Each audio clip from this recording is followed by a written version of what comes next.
Kalau cara entry baiknya gimana Pak? Nunggu koreksi di support atau masuk aja di harga hari itu? Ya, ini pertanyaannya cukup bagus ya. Kalau penerapan ini saya selalu memakainya dengan namanya konsep piramid.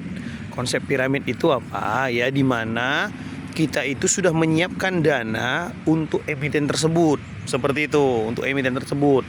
Dananya udah kita siapkan. Contohnya emiten A mau kita beli, berapa dananya? Oh, misalnya dananya adalah, misalnya ini ya, misalnya dananya 6 juta mau beli emiten ini. Jadi saya bagi jadi 3 tik harga. 3 tik harga. Jadi dari antara harga saat ini ke harga support kita bagi jadi 3 titik harga. Harganya yang mana-mana saja begitu.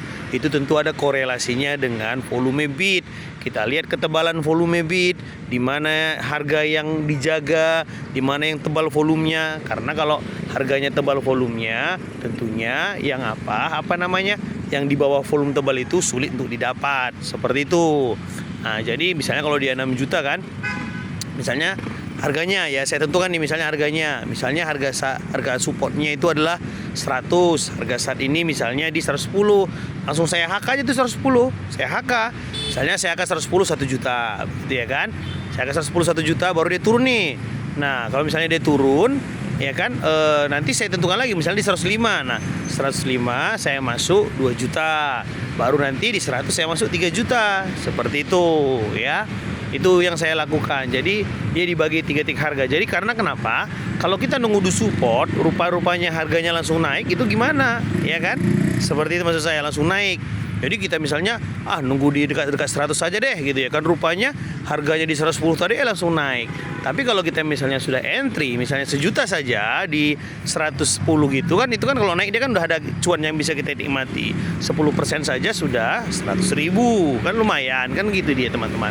Itu dia caranya Pak ya. Jadi bagi 3 tik harga, tapi jangan juga seperti ini. Contoh udah Bapak siapkan nih, udah teman-teman siapkan 6 juta ya, 6 juta ini udah disiapkan. Oke, 6 juta.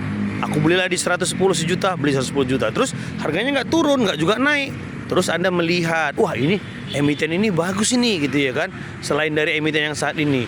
Nah Anda pakailah uang yang harusnya Anda pakai untuk emiten yang Anda beli tadi ke emiten lain. Nah ketika emiten yang Anda beli tadi turun, Anda udah nggak punya cash. Itu sering terjadi ya kan, itu sering terjadi. Itu rata-rata retail kita itu, karena kenapa, saya dulu juga begitu. Retail kita di Indonesia itu begitu. Kalau bisa RDN-nya itu kosong, semua dibelikan saham. Nah sekarang tiba rungkat, nggak ada lagi uang fresh down. Seperti itu. Saya dulu begitu. Terus terang saya bilang, saya dulu begitu. Ngapain nganggur-nganggur uang saya di sini? Bisa saya dapat cuan, belikan semua begitu. Rupanya apa?